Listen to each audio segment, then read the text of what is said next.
I know it's not the first official day of winter, but for anybody with livestock, this means that it's pretty much here. I know this just comes with the gig, but oh my goodness, I hate having to bust water every morning.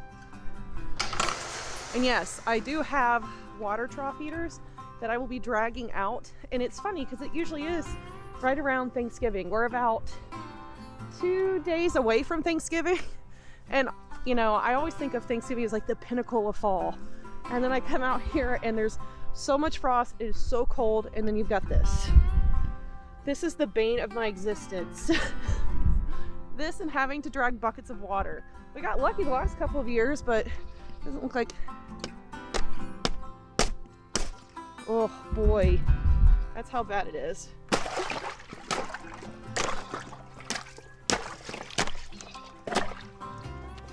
Oh. Hi girls, you guys thirsty? Are you guys thirsty? Were you waiting? Were you waiting for me? Tiana, goodness, just come drink. Look girls, water. Hey, water. Hi Mo, of course Mo's up here. Winter and late fall definitely have their own sets of challenges on homesteads, especially if you have livestock like I do. We are up to around, I think it's 28 goats right now, and we're almost done with breeding. So here's kind of a recap on what's been going on breeding wise. A little bit of a spoiler alert, Flu is out of the lineup. He bred his last doe last week, but that doesn't mean that Willie and Lovebug are done yet.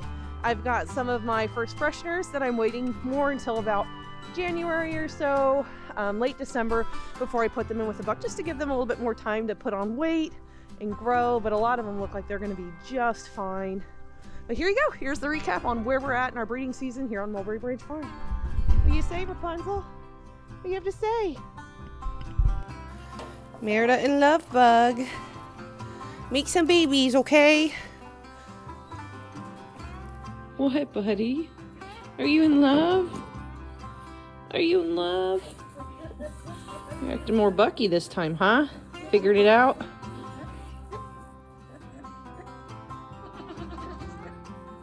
Oh, you guys love each other.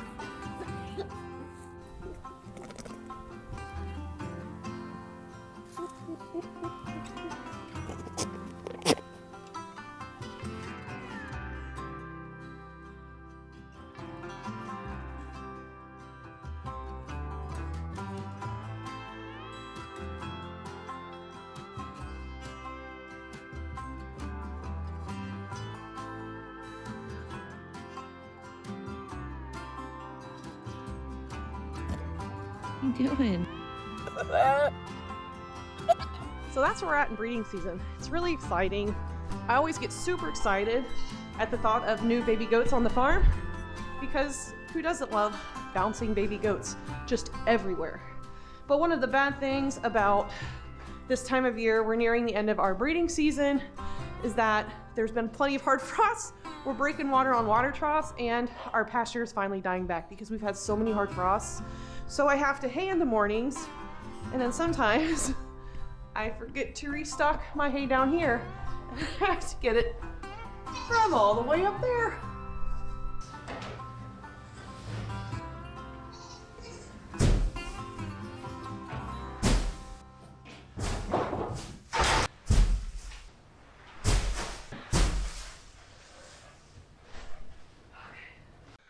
Boy, I wish that got easier as you get older, but it doesn't. It's kind of funny because if I don't come out right away with hay, the girls go all the way back to the back, which isn't terrible, because sometimes when they're up here, it becomes a mosh pit of goats, which sounds like a lot of fun. Sometimes it is fun, but a good amount of time it's not. You know, in the past, I've gotten quite a bit of flack from viewers or anyone that kind of visits the farm for noisy gate for feeding my goats on the ground like this. I get a lot of, well, what about parasites? And what about this? And what about that?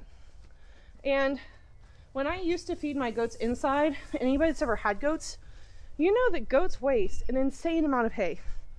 But there's the type of hay that I get has a lot of seeds and a lot of good grasses that my goats enjoy all year round. So when I feed it outside like this, especially when it's frosted, I don't have to worry about parasites as much because it's too cold. The ground is frosted, the ground is frozen. There's not a lot in the way of parasites this time of the year after we've had a few really good hard frosts. Not to mention, it's good for them to kind of go through this hay and to browse in these up front areas where they kind of move around a lot. And what they'll do is they'll separate a lot of the seeds that are in this hay and they'll stomp it in the ground and they'll urinate on it and they'll defecate on it and they'll give it its own little fertilizer. And actually I'm reseeding my pasture. So a lot of times throughout the season, I will rotate these guys where I feed them out here. I might feed them up by the gate, then I might feed them back there, then I might pull it further out and give it out back there, where they're just kind of pasture grazing their hay. And it just is regenerative for the land that we're on. Now, if you feed in one spot year round, yeah, you kind of deplete those benefits that you would get from letting your goats free graze the hay in their pasture. And I know there's a certain name for that specific action, but I cannot remember what it is for the life of me right now. But if I feed them in one spot, they're just going to muddy up that one spot, and eventually, if that traffic is on there all the time, then it's just not going to do what they're doing now by rotating this hay on the ground. But it's a good way to reseed your pasture. It gives them that feeling that they're grazing. They're giving back to their pasture by stomping in seeds, fertilizing it, so that in the springtime, when the pasture does come back and they're not in the normal feeding areas up front, they'll be moving around. They won't be on that ground anymore, and they'll give that spot a chance to let those seeds germinate that they've stomped in and fertilized with their own feces. And Tabitha here got to have a special debut this week. Check it out, y'all. So Mark has a meeting today with a bunch of big wigs at the place that we work. And one of the fun topics, the fun icebreakers they're doing today is what reminds you of Thanksgiving. And we sat there last night and he's like, I think I'm gonna use bittersweet or I'm gonna use the hedge apple because they always grow in East Central Indiana this time of year. And I said, but you know, we do have turkeys. So with money in my big mouth, now I have to go catch a turkey and bring it to Mark during his meeting so that he can show them our Narragansett turkeys. I'm going to go with Tabitha, but I need to lure Tabitha into the chicken pen where I can close her off and grab her. And we're gonna see how that goes, because Tabitha is not a turkey that is handled often, even though she is pretty chill for turkey. I have effectively lured her in with leftover freezer stuff that she's eating happily. Now the fun part starts. Oy vey.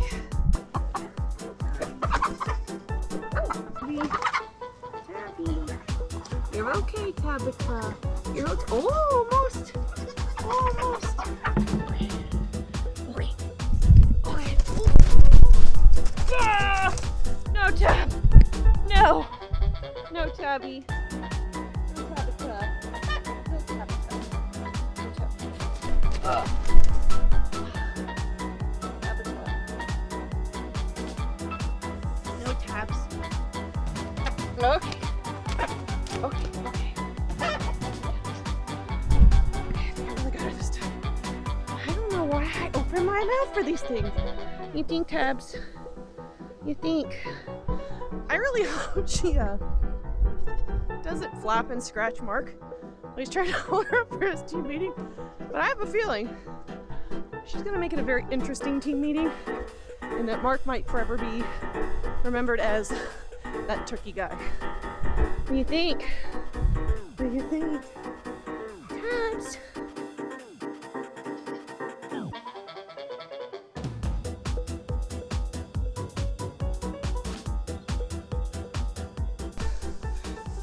That's what happened.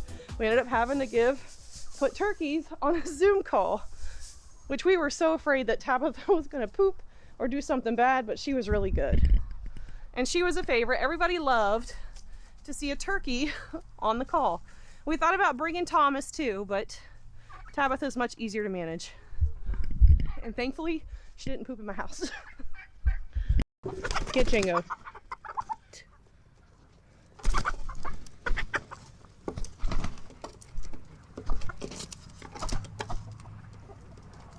So, I think you guys can tell, we've been really busy around the farm. Hi Squigs, are you happy to see me? Are you hungry? Life has to carry on the farm regardless of how it is outside, regardless of the weather, how we feel, especially if you've got the livestock, because they're kind of at your mercy. So I think they are hungry. They want their breakfast, just like the goats wanted their breakfast on this chilly morning, and the chickens wanted out. The ducks, especially Squiggy, want his breakfast. That's one of the few downfalls about owning livestock, especially if you live in a place where winter can be kind of harsh. Just because we're tired or we're cold, don't get any breaks, because they kind of depend on us. You depend on me whether you want to or not, don't you? Let's go ahead and get their feed. Here guys, you know the drill. Here we go, into the hay. Into the hay. They've got to work for it. Gotta work for it a little bit. Spread it out so Mr. Squiggy can't be a bully. So Mr. Squiggy can't be a bully. Oh, fat bully. So the reason that I actually have made it a point to bring out my not so goat worthy hay into my duck pen is it gives them something to forage through, but it also gives them an obstacle to forage their own feed. So I've been putting their feed down in this less than edible hay for my ruminants so that it keeps them engaged, it keeps them from getting bored. It kind of simulates a lot like what they would be doing in the summertime when the grass is tall and there are lots of bugs, to keep them engaged by foraging for the feed that we're providing for them, rather than them being out and grazing on the grass that's already dormant and all of those things. Something else that I try to make sure to do with our not so goat worthy hay, because even though people think goats can eat anything, they really can't. They can upset their rumens by being given moldy or kind of broken down hay, and this was just some hay that had a little bit of mold in it. I didn't want to chance my goat's health on it, but the not so goat worthy hay also doubles as bedding for our ducks, because what our ducks are going to do in here, they're going to cuddle in. It's going to be a nice place for them to come in and get warm outside of the elements, even though ducks are perfectly suited to live outdoors all seasons of the year. This gives them a chance to get in and out of any rain or snow, or you know, just the elements if they decide to. But what they'll do is they will, like the goats, defecate all over this hay. They'll work it down, but their manure is a colder manure.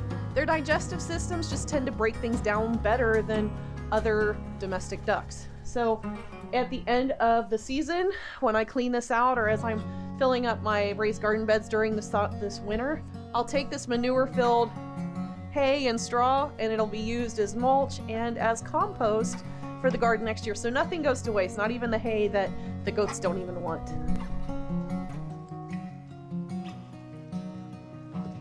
I think that's going to do it for us here today on Mulberry Branch Farm. I appreciate you guys coming along with me on my chores this morning, catching up on what's been going on around the farm around the Thanksgiving time. And we cannot wait to bring you along on the next adventure here on Mulberry Branch Farm.